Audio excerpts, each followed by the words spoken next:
Welcome back to Murder We Spoke. We convene once per month to systematically break down another spectacular episode of Murder, She Wrote that was lovingly recommended by you, our dear listeners.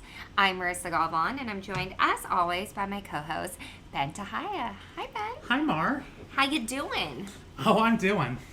Considering this is the second time we've recorded this episode. Seeing as it's the second time, we recorded it, and then it got deleted into the abyss. That was your old computer. This is the one that we recorded that at 8, and we were finally like, enough of this. Yeah. No more missing lost episodes. And then that's why we had our hiatus, and we were gone while we were getting a computer.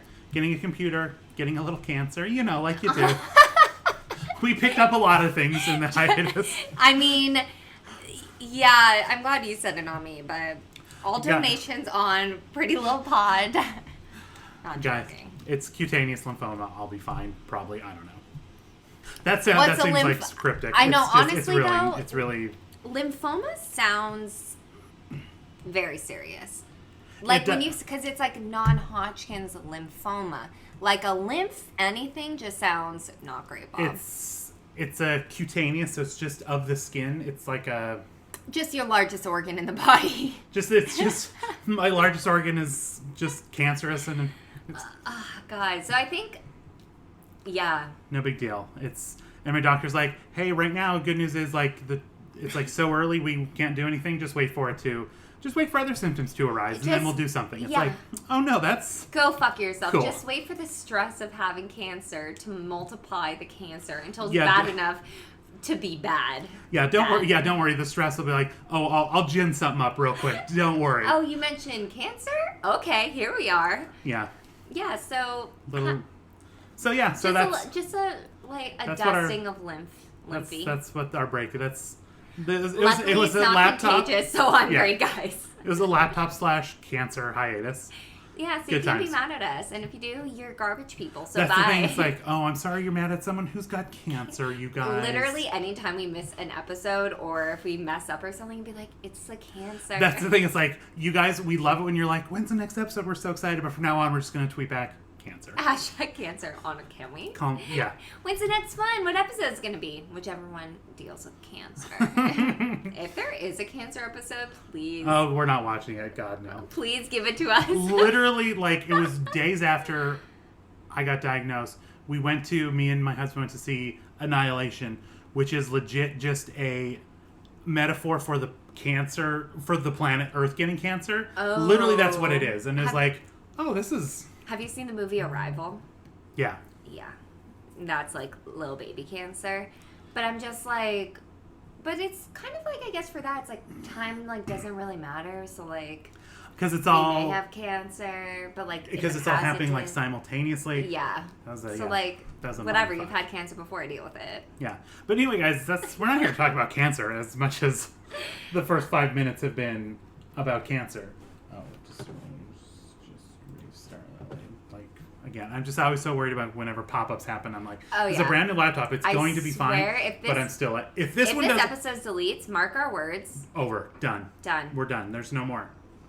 Yeah. That's all it will take. And we won't blame it on the cancer this time. No, we will not. Fucking technology. It'll blame Dell. It's on you, Dell. Fucking Dell. I think this is a Dell. Whatever. It's on you, fucking Dell. Okay, guys, here. We're here. For the second time, we're here to talk about Season 2, Episode 13, entitled Trial by Air. Did this episode give you cancer? Lots of things gave me cancer. Oh, God, okay. I think the cancer in the White House gave me cancer. Honestly. It's like the stress of that. I'm like, like, maybe the cancer will take me sooner and then I won't have... Every time my mom gains weight, she's like, it's because Trump. I'm like, Mom. That thing, it's like... He's ruining everything. He can't ruin my mother, too. It's like, sorry. Yeah, all this internalized stress that you can't do anything about because it's, like, so much bigger than you. So it's, like, all this internalized stress. And it's like, but then if the last presidency I know is the Trump presidency, I'm going to be so fucking pissed. I know. I'm going to be so goddamn pissed. I was talking to my mom because my uncle died in 2016. And she's like, yeah, blah, blah. I was like, but at least he didn't know Trump was president. Like, that's, like, honestly... He went to rest thinking that we were going to elect our first... Female president, honestly. the most qualified presidential candidate in the history of America. Because it was, like, right after the thing. So I'm like, yeah. Honestly, that you have to find silver linings in that thing, there was the... Did you see that story? It wasn't too long after Trump got inaugurated, but a man died and, like, his wife lied to him on his deathbed and said, oh, Trump just got impeached. Because I told my parents, it's like, do that to me. One of you motherfuckers better do that for me. Trust me, Ben. I'd be like, guess what? There is a vote. He got impeached. Hill Dog's in. We did it. Rest in peace. Rest in peace, Ben. I just slowly close your eyes. You're like, Mar, I'm fine. I'm like, no, time to go. Just taking a nap. What are you doing? Okay, so what's the episode we're covering? Guys, this is a very cathartic episode so far. Because we've already talked about it. Yeah. We did a deep fucking dive on it. And here we are doing it again. Yeah. Okay, this was originally aired January 12th, 1986. Recommended by the likes of Whitney Michael and Christian Craig. Are those... Did we do this last time where I was like, are those two first names? Like Whitney Michael and then... Okay. Yeah. You two first name having sons of bitches. Yeah. Thank you for it. Because this is a good episode. I will say. I enjoyed the hell. Love the format. Thank God this is the one we had to watch twice. Because it was good. Because it was good. And I was literally watching it like, I don't remember whodunit. I just remember, I was like, how did it... Like, I knew what happened, but forgot. So, it's a good one. Let's see. We'll do real quick the getting into the time frame, you know. Okay. Well, the top 3 movies, because we don't really know them. Number 3, Jewel of the Nile, which I know is supposed to be good. I've never seen it. Is it like... It's like... What's that movie with the kid in the boat and the tiger? Life of Pi. No, it's like if I'm not mistaken, it's like a comedy with... Maybe Michael Douglas? And maybe Kathleen Turner? That's a name I know. Is Kathleen Turner from Casper? No, that's Kathleen. No, that is someone who has, like, strong Kathleen Turner vibes. Okay. She's great, though. That movie, underrated, like, that's still a good movie. I always talk about that. Okay, Jewel of the Nile? Yeah. Is it Michael Douglas? I was just going to read a brief synopsis of all of these. Yeah, it's Michael Douglas, Kathleen Turner. When Joan Wilder is abducted while on a trip along the Nile, her boyfriend and pal rush to rescue her and retrieve a fabled jewel. So her boyfriend is like... Are they saying Michael Douglas is her boyfriend and her pal, or is it Michael Douglas and some other dude? It's Michael Douglas and a different dude. Okay. It's Michael Douglas and Danny DeVito. Oh, and Kathleen Turner. Yeah. Okay. Okay. And it's supposed to be like an Indiana Jones, but like comedy, love. Now that I'm seeing the cover of it, I get the Indiana Jones vibes. And it got a sequel. Maybe this is the sequel, I don't know. There are 2 of these movies with the same people, but again, I only hear good things. I'm sure we'll check it out one day. Anyway. Eventually. Number 2, Rocky 4. Oh, is this the one with the Russians? I think this is the Russian one. Is 1985, right? Because I can't read Roman 1986, numerals. January 12th, 1986. So Rocky, if it came out in 1985, it probably was like a December, like a Christmas movie. Is it a Rocky IV? Is that the Roman numeral? That's the one. Rocky IV. Rocky Balboa proudly holds the world heavyweight boxing championship, but a new challenger has stepped forward. Drago, a 6'4", 261-pound fighter who has the backing of the Soviet Union. Is this about the space race type of thing? Is this around the same time? It's very Cold War, yeah. It's very Cold War. It's actually very appropriate because Creed 2 is going to be Apollo Creed, or no. It's appropriate because we have one of Putin's puppets in office? Yeah. Oh. Because Ivan Drago's son is going to fight Michael B. Jordan, who plays Apollo Creed's son. Whoa. So they're kind of like remaking it, but with the children of the people. I like that. Because I think Ivan Drago kills Apollo Creed. I think that's how the movie opens, is they're in the ring. And he kills him in the ring, which is... The Rocky movies are crazy. I've not seen any but the first. Yeah, But I still 100% know the plots of all of them for I know, some reason. and I don't even think I've seen all of them, but like running up the steps, Adrian. Yeah, Eye of the Tiger. Yeah, we get it. Yeah, he fights the Russian. He fights Mr. T in part 3. I know the whole Clubber Lang story. I'm guessing he wins basically almost every time. Almost every time, not every time. I know, though. he didn't. He didn't win the first one, and that was the whole point of the first one, but still. Anyway. Okay. We digress. We digress. Enough about talking about the Rocky movies from people who have seen 1.5 of them. Exactly. Like, we get it. We'll move on. Okay, And the number one movie, which I believe won the Oscar that year for Best Film, Out of Africa. Oh. Starring one Meryl Streep. I know it was a Meryl Streep movie, that's all I know about. Again, guys, we've seen 0 of these movies. We can't... Right. We're not helpful at all. We need to call our good friend Steffi, who's volunteered to be our 80s correspondent. Yeah, and we need to get her. We should literally like just Skype her in just for this segment and be like, Steffi, tell us what the Jewel of the Nile is. Yeah, can you explain what's going on? Out of Africa. Who is in Africa and why do they want to get out? Well, that's a thing, and I'm like, oh, it's like the synopsis is 20th century colonial Kenya. A Danish plantation owner. The colony, the good old days. That's what America was great. I know, colonies. right? A plantation owner has a passionate love affair with a free-spirited big game hunter. This would not bode well in 2018. Big game hunter, and I was like, oh, how progressive. Out of Africa. How have I never Africa's seen the this? closet. Yeah, no. But, okay. I mean, Meryl Streep, I'll give anything a try with Meryl. Sorry. What's that from? That is spooky. Jesus Christ, that is terrifying. I don't know. Sorry, guys. IMDb distraction. Scared. Let's go to the top songs. We'll do real quick. Okay. We'll do just a quickie. Let's see. The top 3 songs from January 12th, 1986. Number 3. We didn't test the volume, so I hope she's working properly. Yell. Alexa, play That's What Friends Are For by Dion and Friends.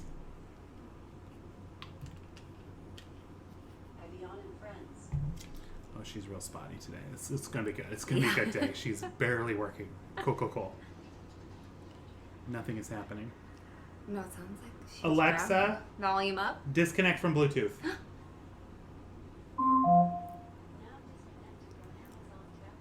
You guys, do you like the technical part of where we get Alexa to work? Something we should have done before we started recording. It's okay. Not gonna. Okay, Alexa, connect to Bluetooth.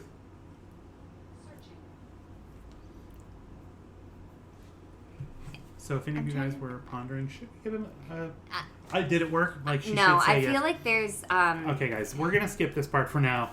Get on Apple Music or Spotify and you can play them for yourself. That's what friends are for. There you have it, guys. That's number 3. Number 2, Party All the Time by Eddie Murphy. My girl wants to party all the time, party all the time. There you go. That's number 2. And number 1, Say You, Say Me by Lionel Richie. Say you. Say me? Say me. Maybe? I don't know. That sounded good. We got the party all the time, so that's it. We knew party all the time. What more do you want? Yeah, party all the time. Party. Eddie Murphy just blowing up the movie charts. He's just everywhere. He really was. Okay, guys. We need to fix Alexa. Because the episode you guys heard last month, we're recording after this, and so we need shit to be working. Oh. Is your Bluetooth turned on? Is that why it wasn't working? But yeah, no, we're jumping into the future. So the one you hear last month we're recording after this, and then this one time it's all happening. We're time traveling this week. It's all happening guys, simultaneously. This episode might not get released just because it is just it's a bumbling garbage right now. I don't know if we should do this. Yeah, I apologize. This is my fault. No. Cancer came up real early. I don't know why I felt the need for that to happen. We're also sugar crashing. We're also had a ton of sugar at work and to get ready for tonight, and it's didn't time it well at all. Just completely on the downslide right now. And we're going to talk about one of the more complicated Murder, She Wrote. I'm like, this is... So, we can keep on going. This is going to be bad. Buckle in, you guys. Okay, we can do it. Okay. Here's what I want to do. Here's what will get our brains stimulated. We'll get going. We're going to get ready. Cocaine. I want to do a rail of cocaine, and then a bump of heroin. Is that what you do? Is it a bump? I think no, you do. It's a bump of cocaine. Bump of coke. Is it a rail of heroin? I think What's you a could rail? probably a rail of coke. It's a rail of coke, but do you? She's rail thin. I think you could smoke and snort pretty much any drug. Okay. Today's Yes? the best day to find out because we need. Bump and rail them all. We're gonna do some bumps and some rails. We're gonna rail into a bump and bump into a rail. Probably. Okay, what I want to do is go beat for beat by the actual crime. Okay. So, like, here is the crime, and then we'll talk about the trial, which is the fun format of this episode where we're kind of mostly in the present, but then we flash back to see. It's a really great format of an episode. They tried something new and it really worked. And are there other episodes that do it like this? Because I don't know, guys. Tell us. Because I love it. Okay, so we got our boy Mark. Sure. He's been married a year. Wife's filthy rich. He wants that money. Right. He wants that cheddar. That's what the kids say now, right? That cheddar. He wants that cheddar. And so what he's going to do is, he's a former race car driver. Right. So what he's going to do is, he picked like a nice deserted piece of road, and he's going to slam his car because he knows his wife doesn't wear a seatbelt. Yeah. And he always does. So he's going to like speed and hit her side of the car so she into gets... like a light pole or something, or a tree or something like that. Literally just think what is like one of the most brutal ways to die. And it's being high speed ejected from a car into a pole. Yeah. So we see, like, this is actually like one of the more dark openings of this show. Uh-huh. Because you see the jaws of life opening up this car. You see, like, they're taking a buzzsaw to get into it. Yeah, they're literally flashing a light in her pupils to see if she's even, like, responsive. And they, like, when they finally get the door open, like, she has a blanket on that they clearly put on her just to, like, keep her as comfortable as possible while they try and get her out of this car. It's all very dark, and then they get her on the stretcher, tie her in, she can barely move. All she's like is, like, why? So, Mark has driven the car down this road, slammed her against the pole. His plan initially was like, okay, this will kill her. I'm now in the will. Like, he had to wait a year for some reason. Like, who knows why he had to wait a year. Right. Killer, easy peasy. He's like, I'm a race car driver, do this in my sleep. But, twist, she didn't die. Yeah. And I don't want to victim blame. She was only, like, paralyzed for the rest of her life, probably. Yeah. And again, not going to victim blame, I'm but very curious where you're going with this. she has the ability of speech, and instead of saying, like, to the multiple paramedics around, Yeah. he tried to kill me, he straight up is a murderer, he tried to murder me, you guys have to stop him. She's just like, she pulls like a Nancy Kerrigan. Why? No, that's a perfect... So it's like, you know what? You had, like, this whole episode wasn't really necessary because you had the power of speech and you could have told any of the dozen people around you what had just happened. Dude, the gnarly thing about that, I'm going to play devil's advocate. I was watching a 48 yes, the hours. devil's advocate, the devil of the right, the murdered victim, wife. whatever. I was watching a 48 hours and there was this woman who, the 911 call, she's like, was her saying, I tried to kill myself. I slit my throat. I need an ambulance, blah, blah, blah. Okay, crazy. Then she gets away from her husband into the police car, and then she's like, no, my husband slit my throat. I was only saying that because he was going to actually kill me. Mm-hmm. So I told him I would say I did it myself. And then it was like, well, we have her on audio saying she did it, so then they had to prove he really did it. But it made sense because I was like, oh, maybe if he was right there. She was like, why? And then, But once you get in the ambulance, you're like, he did it. But maybe she didn't know he did it on purpose.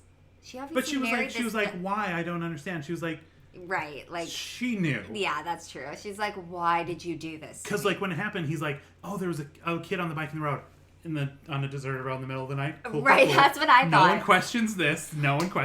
Also, it's like you just got pulled out of a car. You are about to die. You're in so much pain, and then you have your annoying ass husband who's like, I told her to wear a seatbelt. She know, and it's like, fuck, like that's what you hear before you die? Is that whiny ass voice? Yeah, this guy, I will say, for this actor who's gone on to actually like direct it, he like directed that Johnny Depp movie Flyboys. Like that's like his big note for on IMDb. Like he's a director now. But I don't know if this guy is a terrible actor or actually he's like a genius, because in this scene where he's like, my wife, oh, why wasn't it me, or why couldn't I do this? I was a racer. He was so whiny and terrible and awful. I was like, this dude is the worst actor, but he actually was acting. So was he acting? No, I think it was actually good. As a bad actor. So I think he was like, it was like three-dimensional bad acting. And I'm like, oh, you're actually like pretty good at this. Yeah, no. Because later in the episode when he's like on trial and stuff, he's real a different good. person. He's actually really good. Yeah, I think it was him being over the top acting. I think he was doing it like he was in this character, and I was He nailed I respect it. this guy because I think he actually killed it. Not just his Pun wife. intended. I was like, Not just his wife. He killed this. He killed the role. So next crime part. So they go to the ambulance. He has to think on his feet. He's got to be quick. He's been having an affair. He calls his mistress and says, hey, I need an alibi. Say that I've been with you all night. Okay? Actually, meet me at this bar that you go to so people see us together because I need an airtight alibi. And so Was that how it happened? If I'm not mistaken, that's a part of the reason I want to run through this. I'm not sure. I literally thought it was he was going to kill his wife, done, and they were going to meet at the bar anyway. No, I think didn't they have the plan to kill her husband? That wasn't just a spur of the moment. No, he was going to kill her. I don't know if the girlfriend even knew about this, to be perfectly honest with you, because he was supposed to kill her. Hands are clean. She died in a car accident. No, there was a part with the other person. I think this was completely ad-libbed. So spur of the moment, she's just like, okay, legit, yeah. Exactly. I think that's what we're meant to believe here. No. Because why would he need an alibi I thought it was afterwards? No, because the plan had gone wrong, because when he was at the hospital, they said she's not actually going to die. So that's why their timing got messed up, and the car was there, and he had to go back and kill her. No. This is no. Okay, we're going to get to the bottom of this. What was going to happen was the wife was going to be dead on impact. Right. They were going to put her in a body bag, not on a stretcher. Right. So he didn't need any kind of alibi. But then how did she get rid of his husband? Her husband. That was completely accidental. That was never No, part of the plan. wasn't. That was never part of the plan. Steffi, no. If you could listen to this and please let me know that I'm probably wrong. But still. Okay, so then you're right. Here's how I viewed it. And again, I could be completely whatever, wrong. You're probably right. So you actually took notes. No, my literally notes are like sympathy jump ? Because someone calls like him like her banging him a sympathy jump. Yeah, it's like his wife's still bleeding, paralyzed in the hospital. It's not sympathy. That's just fucked up. It's weird. Yeah. So he's like, okay, she's not dead. He gets to the hospital hoping like maybe she'll die on the way or anything, but the doctor's like, oh, she's actually stabilizing. It's touch and go, but best case scenario, she's going to be paralyzed for the rest of her life. So, sorry, I'm hearing like shit moving. Oh, it's the Blu-ray player. Anyway, very distracted. Guys, I'm gonna apologize. Like, should we even count this as an episode? It's probably not. We'll label this a bonus one maybe because this is barely an episode. If you're having a dark day and want to realize people have it worse, guys, if you want to just skip this one and come back next time, no one will blame you. And they won't have made it this far. Yeah, we're allowed an off day. Allowed an off day. Anyway. That's all this podcast is, just apologizing for how bad this podcast is. Who listens? Who is here? Who the fuck are you? Who is this? Anyway, so the wife is not dead. He's got to think on his feet. So he calls, I wish I could remember anybody's name. We're just going to call her the mistress. Mm-hmm. So he calls the mistress and says, I need an alibi. Meet me at this bar. And they go to the bar. They chit-chat for a couple, like an hour or something, whatever it is. Establish an alibi because Johnny bartender is like, hey, it's good to see you around here, Mrs. Lady, and right. I recognize you. Isn't the alibi them sleeping together during the time? Yes, this all sets this up because so then when they leave, he's like, okay, you go back to your house because we clearly set up that you're gonna be banging my brains out all night. That makes sense. And then I'm gonna sneak back into the hospital while you're doing this. And how did he end up killing her? Pillow over the face. I'm going to put a pillow over the face of my wife, and I'm going to kill her. But this plan also goes wrong because they don't anticipate the bad guy from Adventures in Babysitting seeing them leave together, and he knows her estranged husband. No, you're calls 100% him right. and says, hey, your lady just went home with somebody for a sympathy jump because that's a thing. Right. And so... But then why wasn't hers self-defense? No, she got a deal at the end because hers was self-defense. Okay. I thought they were trying to say it actually... Okay. Because, and then so here's what happens. So he's at the hospital. Mark is at the hospital smothering his wife. Mistress is at her house just hanging out. And that's when her husband comes home and is like, where is he? Where is he? Where is he? And she's like, there's no one here. And he's like, I know he is. And that's when he got crazy and she killed him with a fireplace poker. It was self-defense. See, I thought it was that she was like, oh, you thought you were going to be able to shoot him, but you couldn't, so you had to use the poker stick. Because then why did they use the gun? He had the gun. But to make it look like... So then when he finally got back there a couple hours later, which is where he had to be there. Yeah, because, like, oh, he's dead. Like, he's like, okay, he's like, actually, this is going to help us out. We're going to fire the gun so that way there's residue on my hand and his hand, showing that he was coming into an attack mode. We had a struggle over the gun, and I'll say I'm the one that killed him.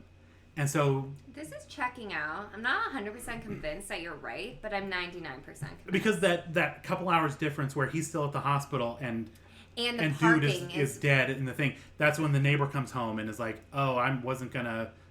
The temper that guy had, I wasn't going to go tell him to move his car. Right, and I remember at the end they're like, see, if it was only supposed to take a couple minutes, but the guy said it was a couple hours. A couple hours between the car, so where between was when the guy got there and when they were wheeling his body out, and then also he did have a broken collarbone, so there's no way he could have killed someone with a fireplace poker and been messing with a gun. Also, I guess if he needed an alibi real quick, so that's why he didn't get his shoulder treated at the hospital, because that was the whole thing, like, you don't want to be treated. He's like, no, and he like, just my wife, because he was like panicking. He wanted to get to his alibi and get that thing going, I think. Right. And get so it if you before... ever call me up to go to a bar in the middle of the night, I'll be there. And again, like, with a poker stick. I'm unclear on how much the mistress knew. Like, did she know she was helping him cover up to kill his wife? I think so. Right. Like, that's what I'm... Or what, did he just like, I need to just meet me here, and she didn't ask questions? No, she did. They knew. She knew. She knew, because that's right, they were talking about, like, they were pretending like they didn't know each other at the bar. So exactly. she knew. But the reason I thought that the plan was also for the husband was because I remember it being like a strangers on the train type of thing. In my head, maybe. I don't know. This is my second time watching it. One time fully, did a full podcast on it. The second time yesterday... Then my oven broke in the middle of it. So I was like, maybe you're right, Ben. But I love how confidently I'm like, yeah, no, I'm fucking right. And I've only watched 1.5 of it. Again, we've watched it collectively 3.5 times. Yeah. We've done a whole podcast about it. Still pretty unclear, I think, about all of it. I think we're like 80% of the way there.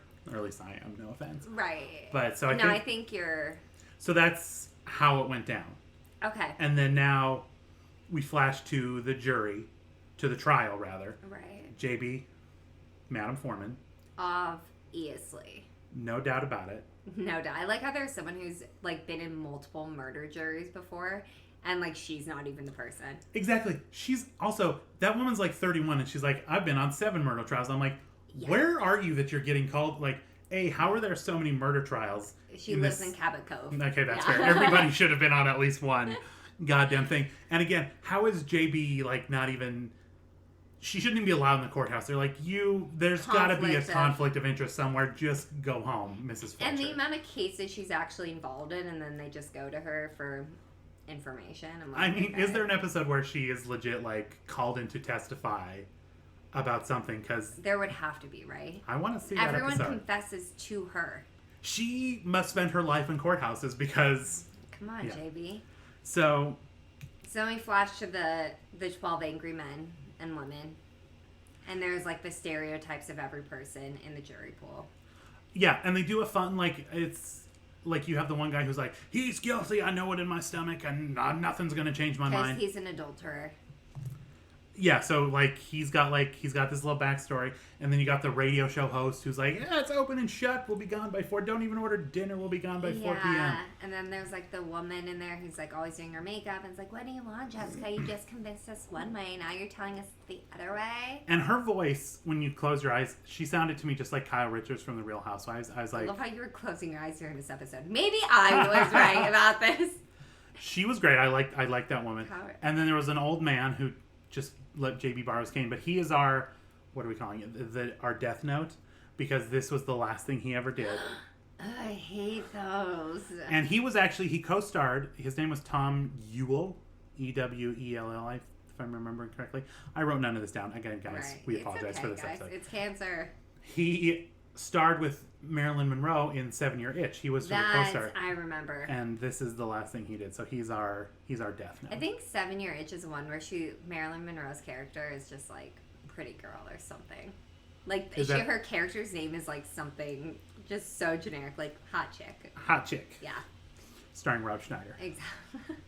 Again, another thing I've never seen. Like You've never seen Hot Chick? Oh no! I've seen Hot Chick. I have not seen 7-Year Itch. No, I'm a garbage monster. I've not seen classic cinema. Right. I have seen the Hot Chick starring Rob Schneider multiple times. That's why everyone's like, have you seen Downton Abbey or Handmaid's Tale? I'm like, I've seen every Real Housewives and like a couple Teen Moms. Like, that's more my speed. There's an Overheard LA where it was like, are you watching Atlanta? And then it was like, Housewives? Yeah. It's like, yeah. Probably me.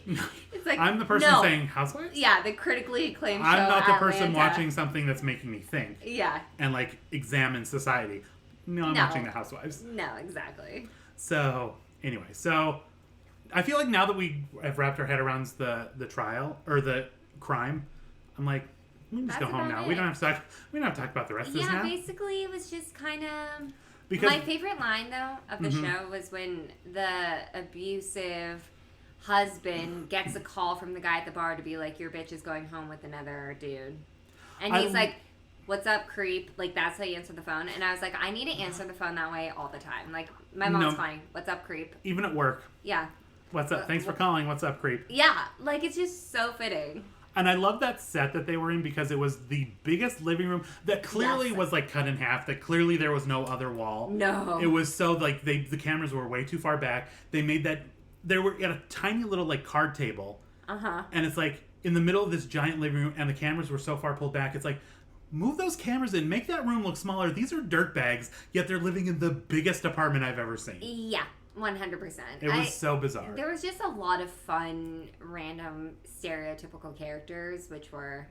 Oh, and you had there was the old lady that was, what was like, again, some of these people, it wasn't like a full 12 Angry Men, because like they had limited time, obviously, so they couldn't like flesh out everybody. And there was an old woman who was just sitting there knitting, not really doing much. But she's the grandmother from Fresh Prince of Bel-Air. Oh, no way. And then what else did she do? But she's been in 1,000 things. Like, she's been in a million things, but she's the Fresh Princess. I think I remember. There's also, there's a lot of people in there. Oh, there was Vicki Lawrence, like the biggest one for me, who played, she was the one who kept agreeing with JB. Okay, like, that's what I was about to say. Yeah. Who is she? Because I know she was someone. Yeah, she's like, hear her out. You just need to listen. She was basically like the voice of reason. Like, just shut the fuck up and listen to this woman who, even though we're only in season 2, like, this woman is known for solving like 24 murders at this point. The fact that asshole guy in the room is like, what is this? You're going to turn into another one of your murder mysteries? And it's like, shut the fuck up. Yeah, how dare Radio you. dude. So Vicki Lawrence, she was on the Carol Burnett show for a dozen years, whatever.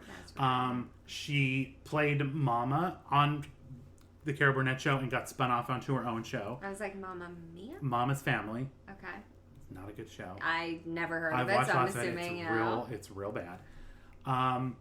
And she had one hit song in the mid-late 70s called The Night the Lights Went Out in Georgia. Yes! Oh my god. I'm having a flashback of the last time we did this podcast. The last time we did this podcast, you guys, we spent a solid 15 minutes breaking down the lyrics The of Night the the Lights Went Out in Georgia beat by beat to figure it out, because it's more complicated than the plot of this episode. It really is, honestly. I still am not 100% sure about it. Go to lyrics.com, type it in, hear her version, hear Reba's version. Reba's version, obviously the superior version. Sorry, Vicki Lawrence, you know it's true. Also, didn't, like, people propose it and, like, Vicki ended up getting it, but it was supposed to go to like Cher and like all these other people. Oh, why do I not have any of that written down? But yeah, it was like It was like a big show, like a big. I think you're absolutely right. Like Cher turned it down. Probably because it's like this is a weird incestual. It's such a weird, but like murder mystery suicide. But like you're the woman who like Cher had the song about being a gypsy. Like Gypsies, Tramps, and Thieves is fine for you, but Night the Lights Went Out in Georgia is not okay? Well, it was good. Sure. So then, yeah, Vicki got it, and then Reba covered it. And then Reba's is definitive now, but it's... Yeah. This woman's like, there's two... Again, guys, we can't get into it right now. We don't have time. No. But it is like, someone's fucking around with someone else's wife. And then someone follows someone there, the sister, and then she shoots out a warning shot, but then ends up getting arrested, and the guy gets the brother gets arrested, like, but it's the sister who actually killed him, and he gets hung. It's yeah, a weird... she had like killed the wife weird. who had been cheating, and like he gets hung. Guys, I just got real tired just thinking about it. Because she was the first woman. Anyway, look at the lyrics. We figured it out one time. We can't. And it took most of the last episode. Alexa's not working. We loved it last time. It was so good. Guys, just imagine us talking about it. It's probably the same. I think the fates are telling us like, you just don't do this episode. There's something about it. Anyway, we'll put on an Insta story or something. We'll do a whole bonus episode about the night the lights went out in Georgia. Okay, what else was there? So we get the people. I wrote down Old Man Fenton with thick glasses. He's the hotel owner who was like super red herring. I feel like this was a time filler. Entertaining. Like he kept making like jokes and stuff. You know, he's like a witness in a murder trial. He kept cracking jokes. That'd be me. I kind of dug him. He was fine. But then they did this thing where like he's like, oh, I recognize I recognize Mark. Yeah, he's come to the hotel multiple times. I definitely recognize him. Yeah. And they're like, do you recognize anybody else? And it's like, oh yeah, the lady. Like, I think I've seen her once. And it's like, they purposely gave him like giant Coke bottle glasses so we wouldn't. But it's like, there was enough other stuff. You didn't need his testimony, or as JB kept saying, testimony. I know. I think it was red herring. It also reminds me of, what's that fucking movie? That old black and white movie where there's a murder and like the grandma says she saw it, but then it's like a train tracks thing and she actually wasn't wearing her glasses. 12 Angry Men. It's literally... Well, there you fucking go. Okay. It's literally cribbed from 12 Angry Men. Yeah. Okay, so... It's completely stolen from that, yeah. Guys, I haven't seen a lot of movies, but I've seen 12 Angry Men, and I can vaguely remember it.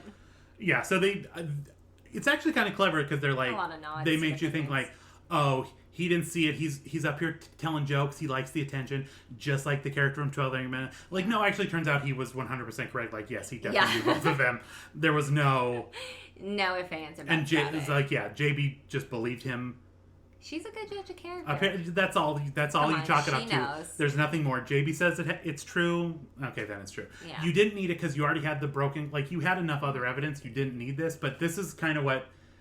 Inexplicably, this is what got the ball rolling because JB was just like, I keep going back to his testimony, and it's like, why would he say he saw them? And it's like, JB, eyewitness testimony is historically unreliable. Exactly. And then there's the whole thing about speaking of historically unreliable, the lie detector test. Oh yeah, why didn't they take one? It's like, okay, lie detector tests still don't work. This was 85. What the fuck? That's you might as well do like a tarot card. Yeah, exactly. It's. That was silly too. Like that was. But then it turned out she's like, well, you didn't want to take it because if they ask if you killed him in self-defense, like. Yeah. Or he did. Anyway. I have a note that just says, "Temper. Does week old fish bait stink?" What? Someone asked him like, missed that part. Does he have a temper? And he's like, does he have a temper? Does week old fish bait stink? Was that Old Man Fenton's joke? Probably. It's way easier to say as was that? I don't know. And then I love the wimpy neighbor.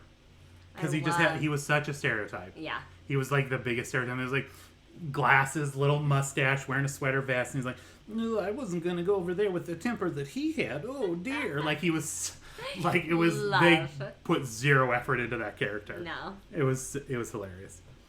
Let's see. A note about the fireplace poker. How did that kill anybody?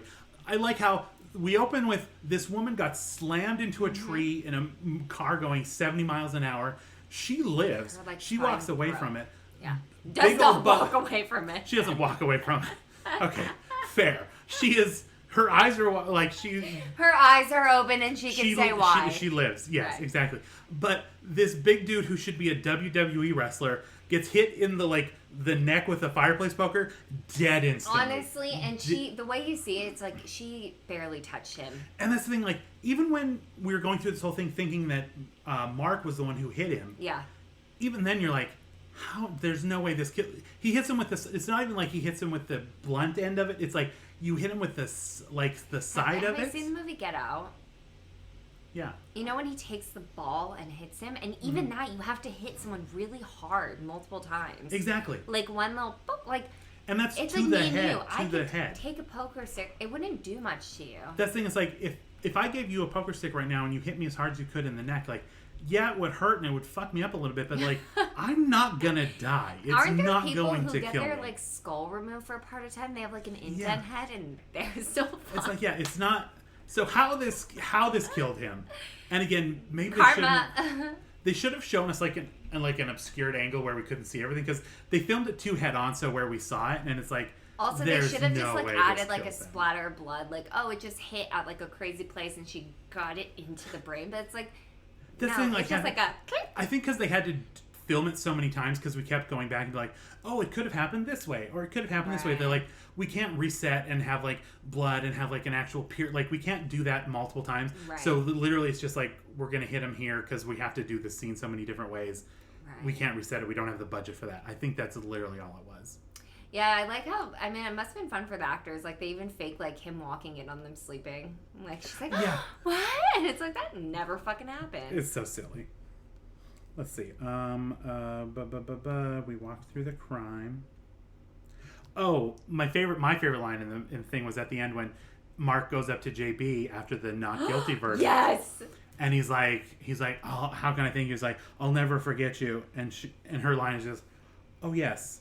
I'm quite sure you will. He's like, I'll always remember. He's like, oh yes, I'm quite sure you will. And then baller. That was so fucking. Baller. And the line before that, when she was saying, he's like, oh, I'm so happy. She's like, I'm just satisfied. They're like, they're gonna get the right person. It's like, yeah, I'm just like, satisfied. Like the justice will be served or something like that. It's like so cryptic. And she's like, because normally she loves confronting them, but she just this one just like, okay. She was like, just threw a little shade, and he's like, what did she mean by that? And it's like, then they arrest him. Exactly. Yeah. Fucking and she walks down the hallway, no like smiling. I think she just solemnly walks down the hallway. Yeah. That's great. That was a great episode. We did it justice. It was it was a little short trip. Maybe we'll just put this out as a short little bonus episode. We'll do a bony because a bony. We'll do a bony. Okay. Do a little bony. Yeah. But yeah, this is just like a quick little short one. We had to truncate it. Our guest is going to be here for the last week's episode. Going to be here any minute. Right. Gotta set Alexa up. Seriously, like, yeah, I seriously think I'm dying. I'm like sweating profusely. I don't know what's going on. Oh my God, I might be dying. I might be dying. Sugar. I like seriously like. That's I'm what happens crashing when we hard. become old. Like I can't eat sugar anymore. I feel unwell right now. Yeah. I feel so unwell. So we're gonna wrap it up real quick. Send us recommendations, reviews, whatever. You know where to guys. find us. This might be the last episode. I don't know. I feel so awful right now. No. The prospect of having to do another podcast right now. Like, it's really, guys, it's grim. Hopefully, I wonder how anyway, we're not gonna do this on it. Guys, Okay. thanks for listening. Gotta go. Bye. We'll see you next time. Bye.